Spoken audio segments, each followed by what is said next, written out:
오늘은 1월 14일 토요일입니다.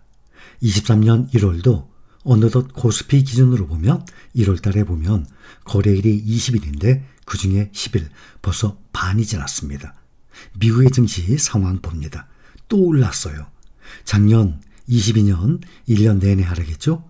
그때는 연속 6일째 상승한 적이 단 한 번도 없었습니다. 네, 오늘 지금 현재 나스닥 필라델피아 반도체 지수는 연속 6일째 상승 중에 있습니다. 다우가 0.33% 상승해서 34,302, 나스닥이 0.71% 상승했습니다. 11,079, S&P 500이 0.4% 상승해서 3999, 1포인트 남았어요. 4,000선에 근접했습니다. 필라델피아 반도체는 0.39% 상승 2,800입니다. 장 초반에는 크게 하락을 했어요. 그렇게 출발해서 갈수록 상승폭을 계속 올려서 마감을 했습니다. S&P 500은 연 4일째 상승 중이고 나스닥과 필라델피아 반도체는 연속 6일째 상승 중에 있습니다. 12월 13일 이후에 지금 현재 최고치로 다시 상승하고 있습니다. 나스닥 같은 경우는 21년 11월이면 그때 S&P 500, 나스닥 같은 경우 사상 최고치를 계속 경신하면서 상당히 많이 올라갔었죠. 최고점을 경신하면서 말이죠. 그렇게 최장기간 상승률을 기록을 하고 있습니다. 지금 6일 연속 상승 중인데 2022년도에는 단 한 번도 없던 일이었습니다. 하락장에서도 데드캣 바운스라고 해서 하락장에서도 상승하는 경우가 약 3번 정도 있었는데 그때도 6일 연속 상승한 적은 한 번도 없었거든요.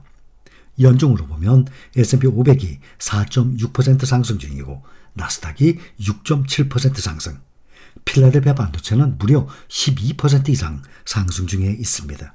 그런데 유럽과 비교하면 아직 갈 길 멀어요. 영국 보면 그러니까 1년 전이면 22년 1월 14일부터 23년 오늘 1월 14일까지예요. 작년 1월부터 계속 하락했죠. 영국은 작년에 비해서 1년 전에 비해서 오히려 4%가 상승했어요. 프랑스는 1.7% 마이너스.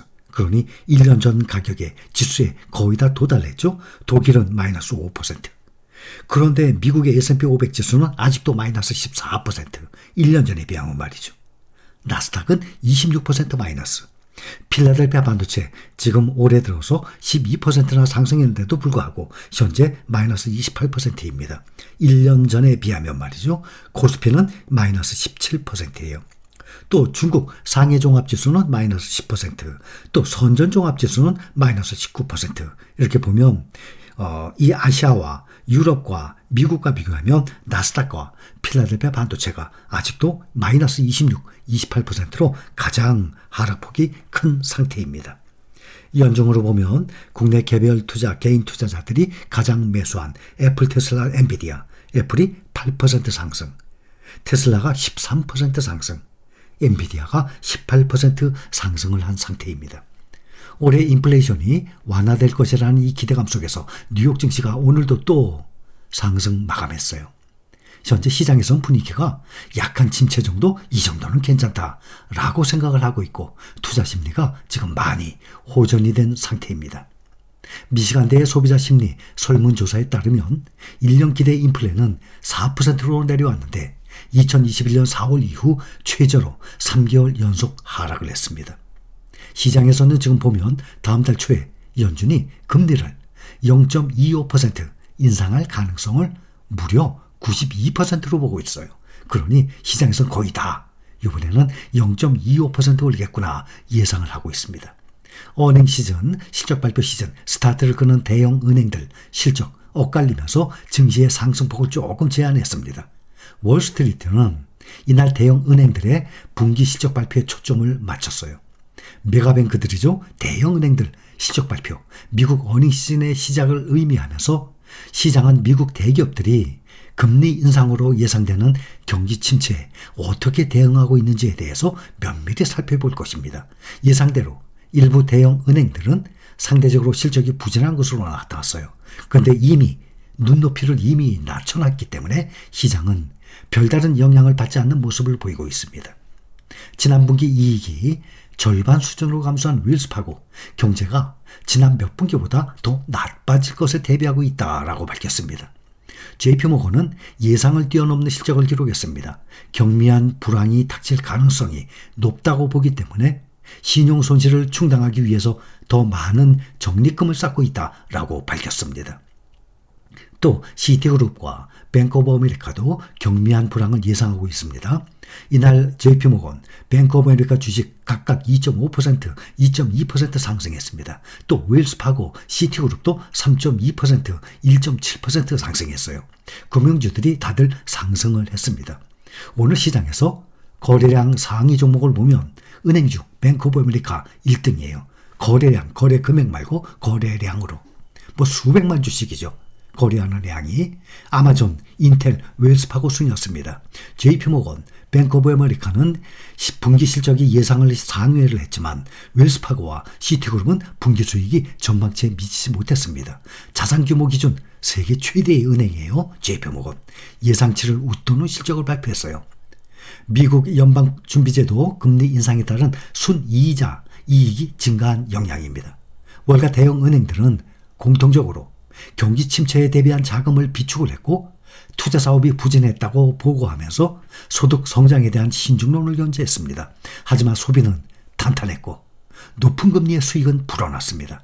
덕분에 S&P 500 금융주와 함께 실적을 보고한 4대 은행들 주가 모두 상승했습니다.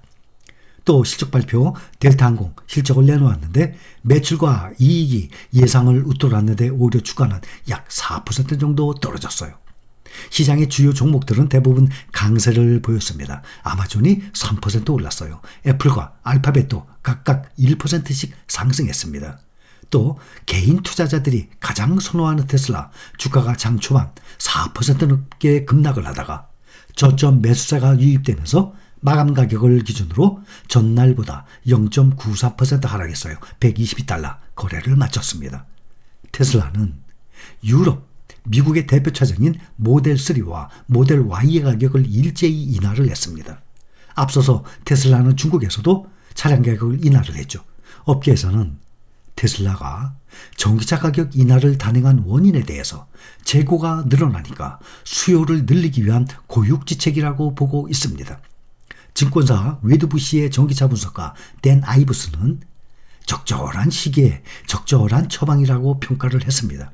그는 테슬라가 미국뿐 아니라 독일 베를린과 중국 상하이에 기가 팩토리를 보유하고 있는 등 글로벌 생산 시설을 확보하고 있기 때문에 가격 유연성이 있다라고 말을 하고 가격 인하는 순이익이 하락하는 단점이 있지만 시장 점유율 제고에 효과적이라고 분석을 했습니다. 이어 가격 인하가 올해 세계적으로 테슬라 전기차의 수요를 약 12에서 14% 정도 증가시킬 것으로 분석을 하고 있습니다. 또 다음 주부터 지금 계속 실적 시즌 시작됐습니다. 항상 은행주, 금융주가 스타트를 껐습니다. 뉴욕 증시의 주요 상장사들의 분기 실적 발표 또 이어집니다. 오는 17일을 전후해서 프록터 앤 갬블, P&G죠. 또 넷플릭스, 골드만삭스, 모건 스탠리 등 주요 기업들이 실적을 연이어서 발표를 합니다. 오늘은 2022년 작년에 한 번도 없었던 연 6일째 상승을 이어가고 있는 미국 증시 설명을 해드렸습니다. 자, 여기까지입니다.